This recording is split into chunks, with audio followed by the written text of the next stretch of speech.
নমস্কার, ধর্মকথা চ্যানেলের পক্ষ থেকে আপনাদের সকলকে স্বাগত জানাই। ভক্তদের অভয় প্রদানকারী দারু মূর্তি জগন্নাথ ভারতের উৎকল রাজ্যের পুরুষোত্তম ক্ষেত্রে বাস করেন। পৃথিবীর বুকে পুরী হচ্ছে বৈকুণ্ঠ ধাম। এখানে প্রভু জগন্নাথের মাহাত্ম্য বলে শেষ করা যায় না। এখানে তিনি স্বমহিমায় বিরাজমান। এখানে তিনি ভক্তবাঞ্ছা কল্পতরু ও লীলাময় রূপে ভক্তদের কাছে ধরা দেন। আষাঢ় মাসের শুক্লপক্ষের দ্বিতীয়া তিথিতে রথযাত্রা উৎসব পালিত হয় এবং 9 দিন ব্যাপী এই রথযাত্রা উৎসব চলতে থাকে। রথের দিনে শ্রী মন্দিরের গর্ভগৃহ থেকে জগন্নাথ, বলরাম এবং সুভদ্রা সুসজ্জিত রথে চেপে যান গুন্ডিচা মন্দিরে। জগন্নাথ দেবের রথটির নাম হল নন্দীঘোষ। এই রথটি লাল এবং হলুদ বস্ত্র দ্বারা আচ্ছাদিত থাকে আর এই রথে থাকে 16টি চাকা। রথের রক্ষক হলেন গরুড়। আর শঙ্খ, চক্র, আয়ুধ, হনুমান, রাম, লক্ষ্মণ আদি 9 জন দেবতা রথের চারিদিকে থাকে। আর প্রত্যেকটি রথে 4টি করে ঘোড়া থাকে।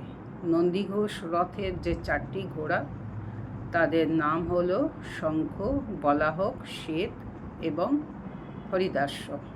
রথের অধিষ্ঠাত্রী দেবী হলেন যোগমায়া, শক্তি হলেন দেবী বিমলা। রথে যে পতাকাটি থাকে তার নাম ত্রৈলোক্য মোহিনী। আবার এই পতাকার মধ্যে হনুমানের চিত্র অঙ্কিত থাকে বলে এর অপর নাম কপিধ্বজ। আর রথের দ্বারপাল হলেন জয় এবং বিজয়। আর বলভদ্রের রথটির নাম হলো তালধ্বজ। এই রথটি লাল এবং নীল বস্ত্র দ্বারা থাকে আচ্ছাদিত। আর এই রথে থাকে 14টি চাকা।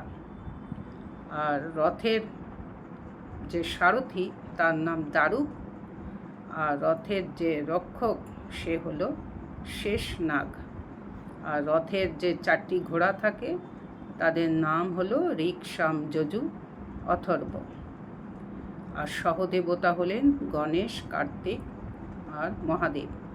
রথের সময় বলভদ্রের রথ থাকে সবার আগে। আর সুভদ্রা দেবী হলেন লক্ষ্মী স্বরূপা। তার রথের নাম হলো দর্প দলন, যা হলো শ্রী এবং সমৃদ্ধির প্রতীক। এই রথটি লাল এবং কালো কাপড় দ্বারা থাকে আচ্ছাদিত। আর এই রথে থাকে 12টি চাকা। আর এই রথের সারথি হলেন অর্জুন। আর রথের যে রশি থাকে বা দড়ি সেটার নাম হলো যাজ্ঞবল্ক। আর রথের যে 4টি ঘোড়া থাকে তাদের নাম হলো প্রজ্ঞা, অনুজ্ঞা, ঘোড়া এবং অঘোড়া। মহাপ্রভু জগন্নাথই হলেন একমাত্র দেবতা যিনি ভক্তদের সঙ্গে মিলনের জন্যেই পথে নামেন। রথের দিনে পুরীর রাজপরিবারের প্রতিনিধি গজপতি মহারাজ তিনি জগন্নাথ, বলরাম, সুভদ্রা 3টি রথের সামনে প্রথমে পুষ্পাঞ্জলি দেন। এরপরে সোনার হাতল দেওয়া ঝাড়ু এবং সুগন্ধি জল ছিটিয়ে রথের মেঝে ঝাড়ু দিয়ে রথের শুভ সূচনা করেন। এটিকে বলা হয় ছেঁড়া পহরা।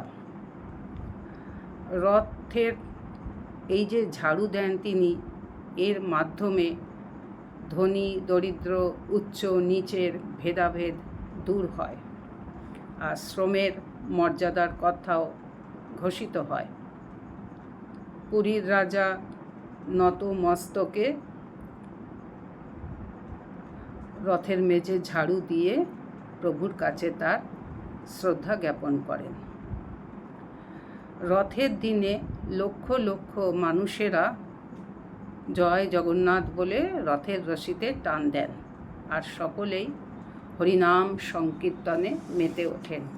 9 দিন পরে গুন্ডিচা মন্দির থেকে জগন্নাথ, বলরাম, সুভদ্রা 3টি রথ আবার মূল মন্দিরে ফিরে আসে।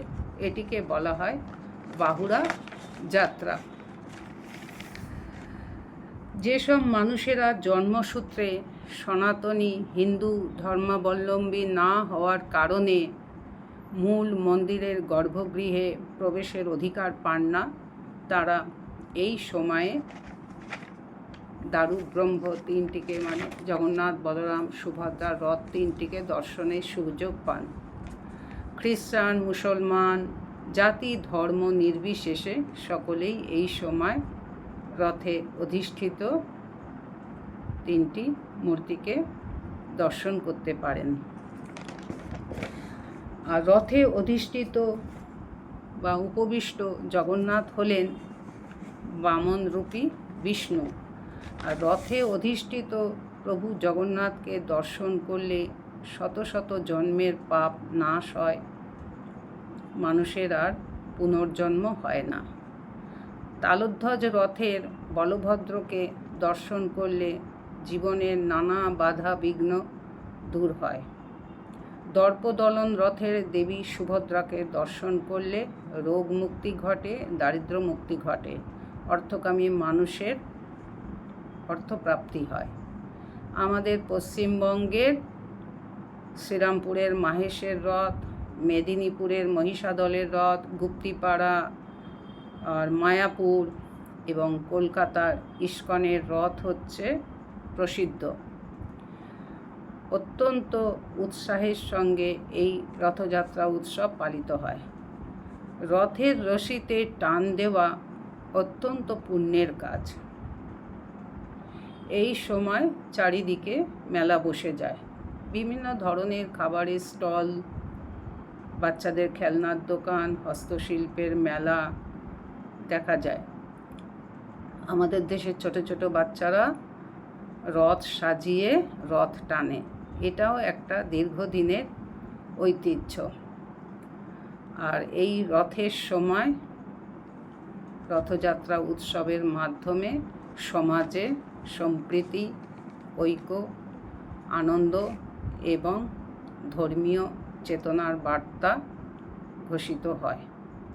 মানুষের মধ্যে সমতা এবং ঐক্যের বার্তাও পৌঁছে দেওয়া যায়। জয় জগন্নাথ।